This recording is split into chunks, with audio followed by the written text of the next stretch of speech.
Shit, welcome to the first episode of my podcast. Long time coming. I haven't done it to be real because the anxiety, to be honest, the panic when I get when I'm about to click the record button. But now that I've done it, man, it's a whole bunch. It's like fuck it, like do it, fuck it. I was watching this Russell Brand video, how not to panic less, and it's literally telling yourself like, is is your own jail in your mind.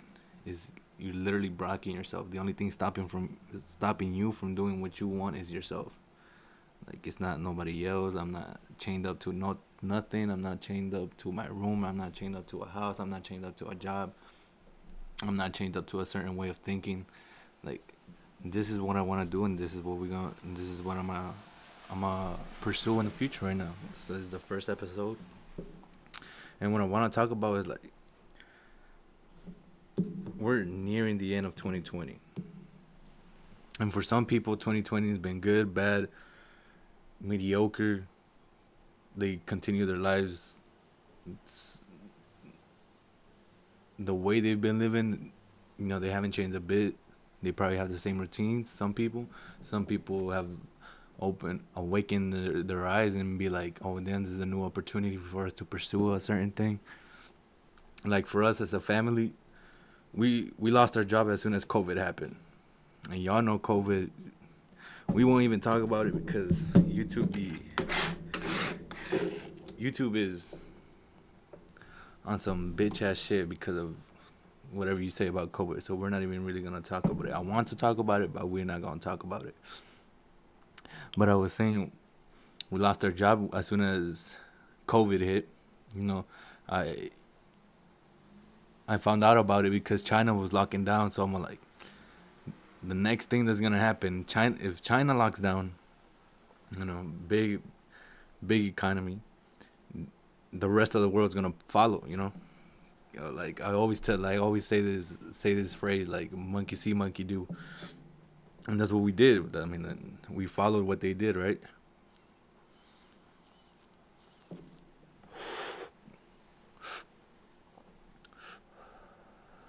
We literally followed what they did. So I used to work at TGI Fridays, and I literally like told one of my coworkers, "Hey, look at this news. And, like they're locking down China. Like you think they're gonna you think they're gonna close out our restaurant?" He's like, "Hell no, they ain't gonna do that. They'll never close down this restaurant. Man, it's Milwaukee. They want to make money. They're gonna keep this thing open through COVID, through winter, through rain, through a fucking hurricane." So manager told the manager, "Hey, you think they're gonna close down this restaurant due to this sickness, due to COVID?" Nah, don't worry. Your job is safe. We're not closing down nothing. Okay. Next day happens. Hey guys, let's get a co-working meeting. Let's get a restaurant meeting. Like around 4 p.m. Gather everybody, waitress, cooks, dishwasher, everybody. I'm sorry guys, but we're gonna have to close down this restaurant. It's been a pleasure working with y'all, but we're closing this down. And in my mind was like, I knew this was gonna happen, so I didn't have that shock effect.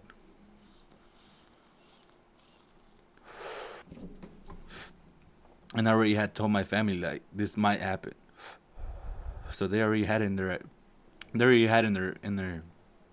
head that okay, we need to have a plan B if this happens. So throughout that whole COVID thing, shit, when they shut down, like I heard about it the news like around December, January. I feel like they closed around February, March. The restaurants, if I'm not mistaken, around February, March, and all those months it was just straight videos, news, social media, talking about all the bad shit that happened with COVID. Oh shit, we're literally talking about it. Oh fuck, I said I wasn't gonna talk about it. Hmm.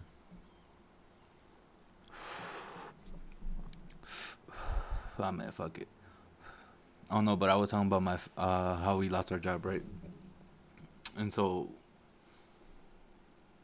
told all my family what they had to do, stock up on food because they were gonna shut down.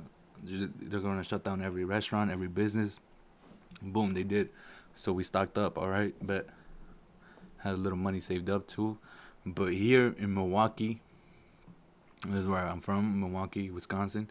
It didn't get affected as much as like Texas, California, New York, the big shutdowns, like massive, massive, massive lockdowns. Like those videos I was able to see uh, posted on social media and the internet everywhere.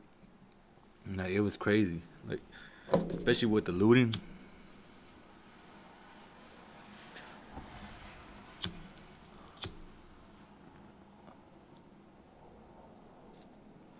especially with the looting and the fires. You kind of, it kind of was like history repeating itself. That's one thing they always say. History is bound to repeat itself, or history, or like things like have a rhythm. Like they they kind of like flow. Like events, like certain events tend to happen and turn to like in like fuck. I don't know how to explain it. Like like it's similar. It's bound to happen again. Like shit runs down in your family. Like oh, your father did it, you're gonna become it type shit.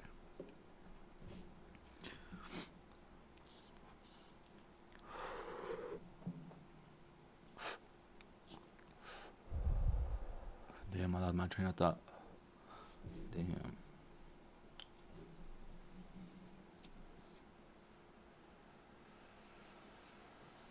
I don't know, but I'm gonna just get back into the whenever they're shutting down all the businesses and shit. All right, so Milwaukee didn't get affected as much, so my parents were still able to get a job, right? Not too, the hours weren't too many because they were restricting like week by week. You can only work a certain amount of hours this week, next week. Oh, only a certain amount of hours this week. Oh, we're gonna lay you off this whole week, and then next week you'll come back. I mean that's what they were telling my parents. Like they come back from work. I'm like, oh, it was slow. Yeah, like there wasn't a lot of things to do. And that they used to work at a factory, so like, oh, we're not even producing the material for because companies aren't even buying because they're shut down. So us, we run our. I guess we can say we started our own business. We sell food. We post it on Facebook. We sell it. Well, deliver, pick up, whatever. We sell meats and shit.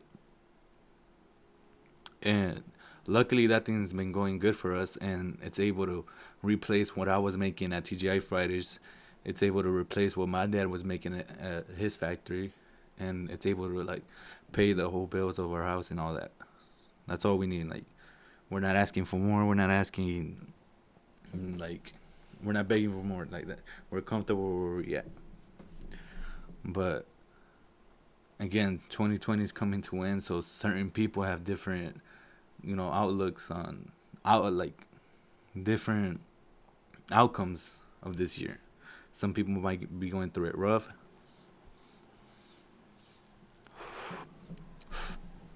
or like us, we like. I guess you can say we took advantage of it. Business closed down, so who's gonna sell? Shit, we'll take advantage of people. Not take advantage, but like take advantage of the time of like if businesses are going down, start your own business and grow yourself up. And I think that's what a lot of people are doing in 2020, starting podcasts, starting music careers, starting video skits, whatever, uh, comedy shows. I've seen all that, and that's why I'm starting this too because it's gonna be important. Like it's gonna be important for things to be how can I say this? Very not equal for everybody because I guess that's a very very subject thing, like equality and shit. But if you really think about it, we all do have the capabilities of doing whatever we want, regardless of what position you at. Regardless.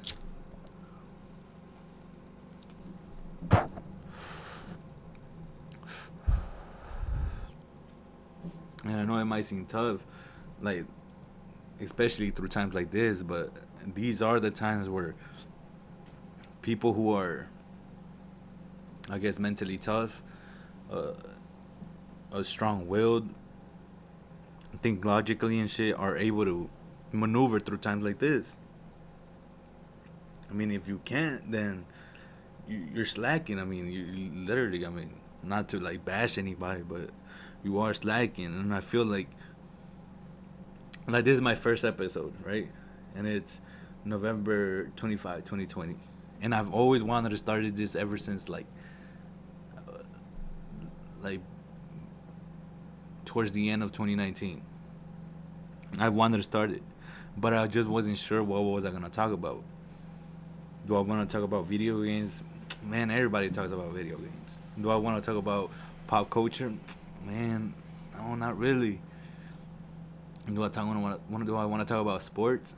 Well, yeah, I like sports, but I'm not no analyst. I'm not no, I'm not no person to do that. I mean, I still could, you know. You can talk about whatever you want, but it's not my. You could say it's not my passion. And my passion, I guess, is really like to be able to like really interact with the person that's hearing this. Really able to like connect with you, telling you that even though it's tough times, you know that there's brighter light at the end of this tunnel. Like we all know that. Like shit, it might be tough, you know, family trouble at your job, at your school. Like shit, nigga, bro. People don't even go to their school no more. People don't even go to see their friends. Like literally, COVID has been like the worst shit for humanity everywhere. Like like being in the United States, I guess you can still say people still have a roof over their head. Some people don't, right?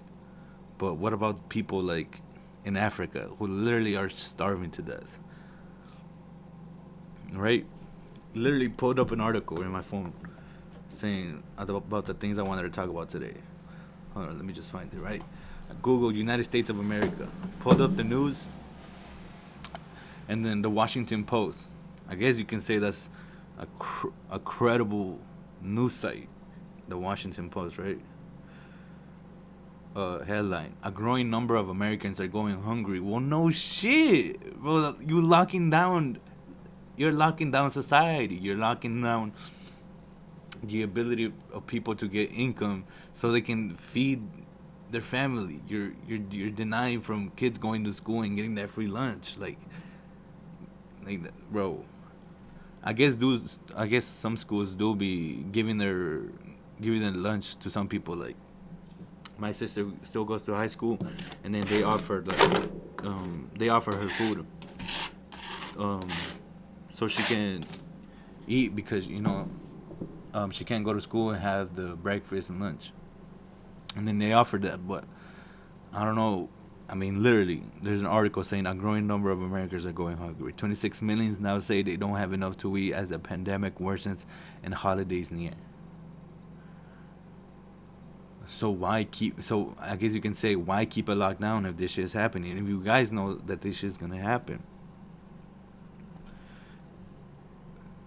Now I'm gonna read a little bit of it. It was 5 a.m. and not a hint of the sun in Houston sky as Randy Young and his mom pulled into the line of a free Thanksgiving meal, and they were 3 hours early. Hundreds of cars and trucks already idled in front of them outside on RG Stadium. This was where Young worked before the pandemic. He was a stadium cook. Now, after losing his job and struggling to get by, he and his 80-year-old mother hope to get enough food for a holiday meal. Like, damn, bro, that's tough. Like, I drive around here in Milwaukee, bro, and there's like nice people like giving out packages of food. The churches you can pull up, and then they give you a box of meal and then a drink. So, again, those people who are feeding like people like him who have lost their job, like those are the people who you can say those are the real heroes. Like I'm gonna read a little bit more. It's a lot of people out here, said Young, 58. I was just telling my mom, you look at people pulling up a Mercedes and stuff, come on. If a person driving a Mercedes is in need for food, you know it's bad. So that, I mean, that just goes to what's to tell you about society. Where have we gone as society, where we've come to value the Mercedes more than food? Like, and I guess you could say, like, I'm saying I'm not judging, but it's just judging. But I mean, it's my perspective. You you've worked, right? Gather enough income to get this car. Why?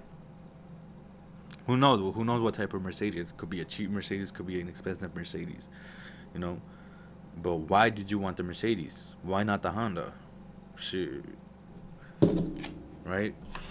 Why not the Honda? Why the Mercedes? The Snap. The Snap got you 10 likes, not 10 cans of food. The Snap got you 5 comments, not 5 loaves of bread. I'm gonna read a little bit more. More Americans are going hungry now than any point of during the deadly coronavirus pandemic, according to a post of analysis of new federal data. A problem created by economic downturn that has tightened up its grips on millions of Americans and combated by government relief. The programs that expired or will terminate at the end of the year. Experts say that it's likely that there are more hunger in the United States today than any point since 1998, when Census Bureau began collecting comparable data about households' ability to get enough food. And then there's a chart. American hunger hits new heights. Whoa, shit. Considering if I stab you, you're gonna bleed. If you lock down the fucking economy, clearly people are gonna go hungry.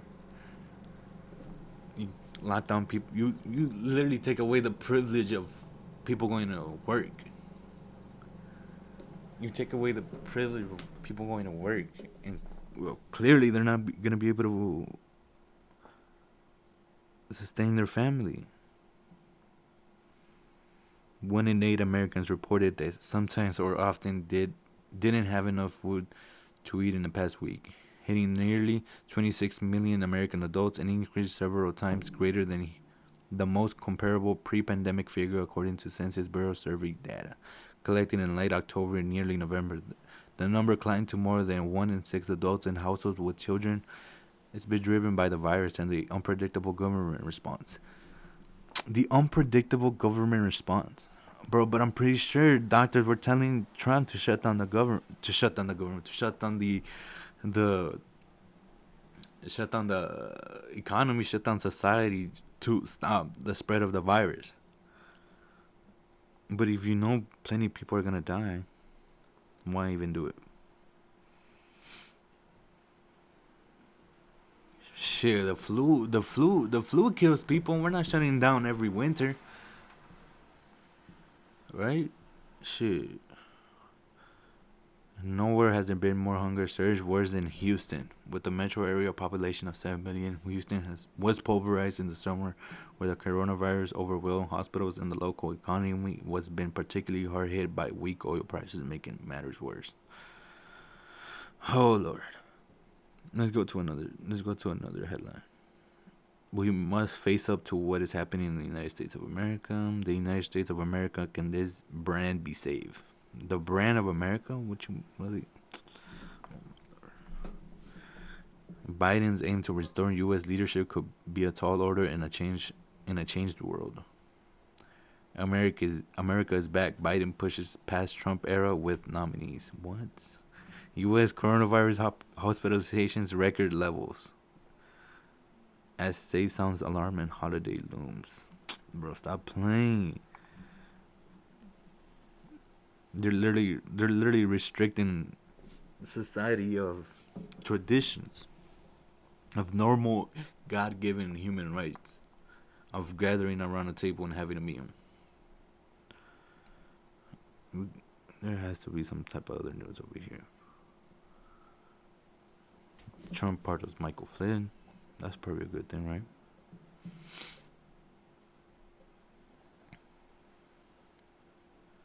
Michael T. Flynn, who had twice pleaded guilty to lying to the FBI about his conversations with a Russian diplomat and whose prosecution Attorney General William P. Barr tried to shut down, It is my great honor to announce that General Mikey T. Flynn has been granted a full pardon, Mr. Trump wrote on Twitter. Let me see that. Go to Twitter. Gotta check it. No, don't download the app. Just a small checkup. It is a great honor to announce that General has been granted full pardon. Congratulations to Jeff Flynn and his wonderful family. I know you will now have a truly fantastic Thanksgiving. Right? I'm hosting an inaugural celebration via Periscope. If you support the new administration, then you are cordially invited. Please allow Trump little luxury by allowing Trump his phone and present this awesome assholes. What the fuck? Cannot wait to get this man going.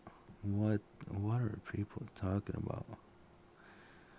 In 4 short years, President Donald Trump revived our economy, cut taxes, rolled back regulations, fought for free and fair trade, unleashed American energy, and created more than 70 good-paying jobs. And now Dow Jones hit 30,000 for the first time ever. And what coronavirus hits, and then they fucking bash that man's name like it was his fault for people not having jobs in this type of times, for unemployment numbers. The man wanted the economy open. Doctors wanted it out. Doctors wanted it to shut down. They shut down. Do what you want. Do what you wanted. And now you blame me? What? Can't understand this society.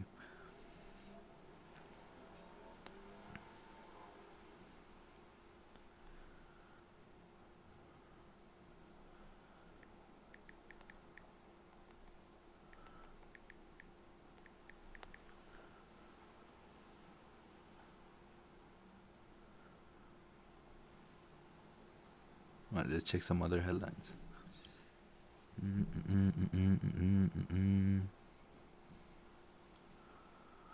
Pennsylvania judge order halt to further vote certification. Jesus, this pandemic must be seen how images of COVID-19 could help fight complacency. Don't talk about me that. There's literally a video. Might have been like the New York Times or something, maybe on YouTube, and it was literally a plastic doll in a hospital bed with contraptions tied up to him like he was a patient. But I guess the American people can be lied to that easily.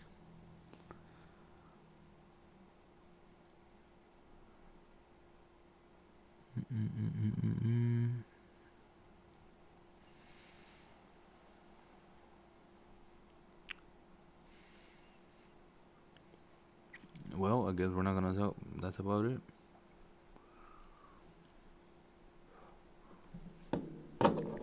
And like I said about basketball, I guess we can hop into that for a little bit. Has Milwaukee done any moves to? Let's see. Bleacher Report. Inside the botched signing trade that could send Giannis Antetokounmpo packing. What in the hell? They really just wanna. They be throwing shit out just for attention. The clickbait titles. Well, we gonna read them for months. Oh no, this is the. Oh no, wait. For months, Thanasis Antetokounmpo, Giannis Antetokounmpo's brother, and a Milwaukee Bucks guard stayed in regular contact with Bogdan Bogdanovic. They spoke numerous times over the phone, source said, with Thanasis hoping to eventually court the guard's service this offseason. During a few calls, Giannis communicated his desire in teaming with Bogdanovic. That man's a bucket, I ain't gonna lie. They need a closer on some buzzer beater stuff. Middleton. Oh, man. Middleton. Is it Middleton's fault or is it Giannis' fault?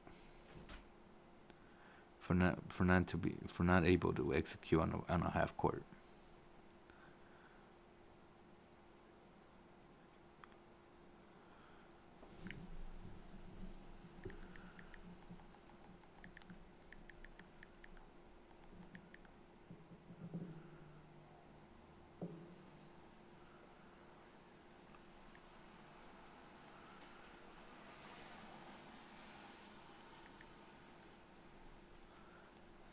Somebody texted me right now. What bill do you owe? Hola, ¿cómo estás? ¿Qué bill debes? Man, shut your delete. Get out of here.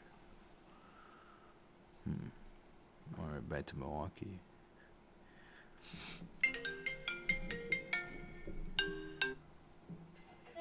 Yellow? Why? We're gonna go get a Philly cheesecake. Hold on, bro. I'm recording. Dijo que te espere un ratito. Hey!